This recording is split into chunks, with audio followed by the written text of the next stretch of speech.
tell, we got the cab on the tractor.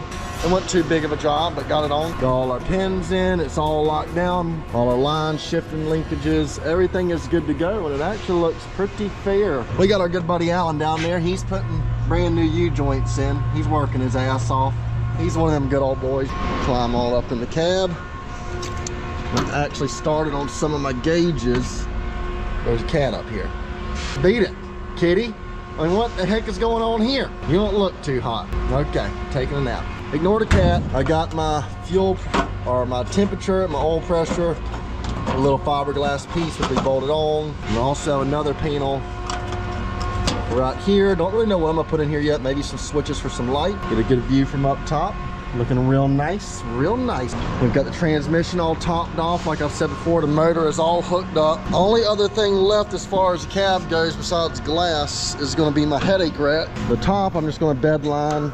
You know, I'm hoping maybe it'll work as some sort of insulation, and it'll just kind of throw it off a little bit, right? So we'll do black bed line on all this whole top. In my post, and my back side, I'm gonna do gloss black just to kind of break it up. So gloss black and then bed liner. That'll break all that up. Then we'll do the bumpers and the stairs and the handrails. We redo all that. We might do it black as well before we paint the whole tractor. Getting our black mixed up.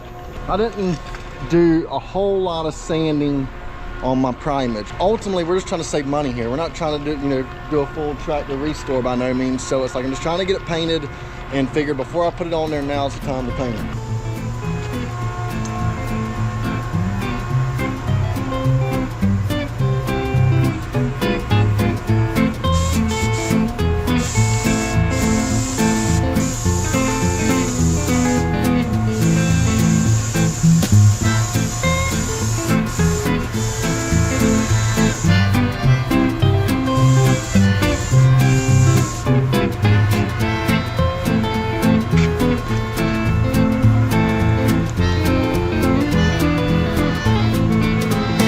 If you were ever scared of paint before, partners, you shouldn't be scared now, because I ain't never done this. It's like my third time. It's black and it ain't whack, you know, brother. It's looking real nice. So we got the top coated here. Really throws it off a little bit, going from the gloss black to the bed liner on top. But we're not going to throw this on yet because I don't feel like it. This looks like absolute dog's ass on this side, from the handrails to this little top layer piece that goes over the fuel tank, even the step. Now I've already made some step for the passenger side. What I'm gonna do my steps on the driver's side like. Just had to cut some flanges, which I found some pipe elbows, and then, you know, welded that to some pipe, got some grating for my steps. Kind of gives it more of a stock look to it. We're gonna do the same thing to the other side, doll this thing up a little bit. This door looks good. The door on this side,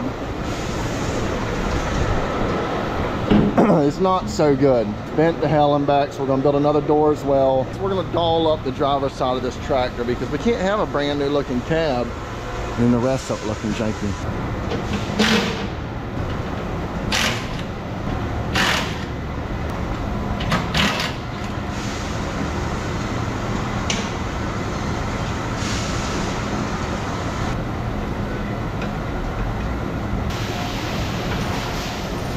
Now that we got this door open, we have found at least one more problem. And for one, the hinge is absolutely garbage on this thing. And for two, all this has sprung loose. I've got a hoist up to it now, a pressure on it, but you can see as I drop it, this whole thing just drops way out of square. Probably go and remove this whole thing for right now and get this completely mounted up.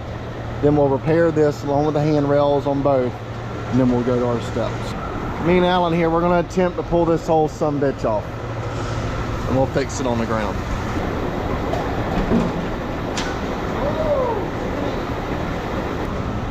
Now to move her on over.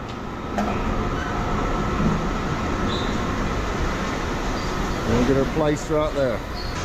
Our hoist here goes about 0.5 miles per hour. She's very slow. Works good in a tight spot though when you're in a pinch. So that's perfect.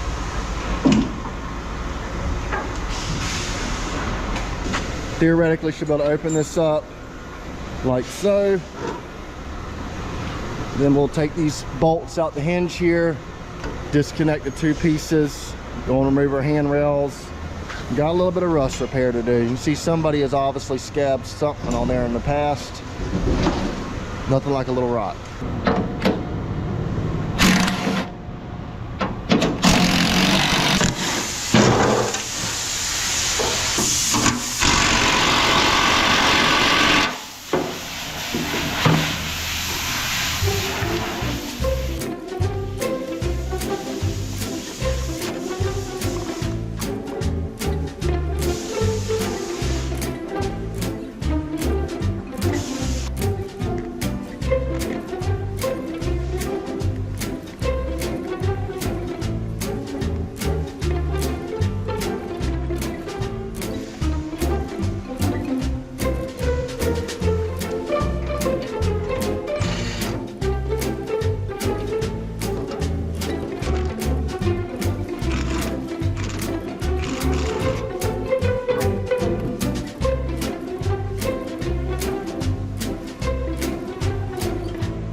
Sometimes you just got to use the art of persuasion. Molten metal. One down, one to go, which I'm not worried about bolting these back up, because ultimately when I come back, I'm just going to weld to the floor plate, because I don't ever plan on taking them back off. If I do, I'll cut them again. So we got the back part of our platform, and the whole thing is pretty solid other than this one spot. It really doesn't even matter, but while we got it off, I got some thin metal. We'll cut the bad out, weld fresh in.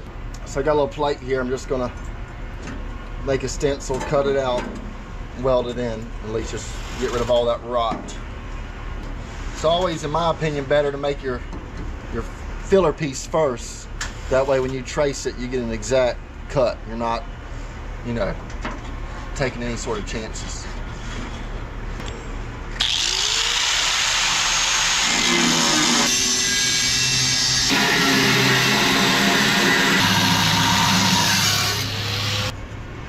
Piece should go in something like so. So I could make it to go long enough to cover all the way back. I believe I will do. Let's cut another piece. So we got a new piece cut, made it longer, got it all cleaned up. Want to just try to throw some weld on her, some bubble gum, you know, just bubble it up.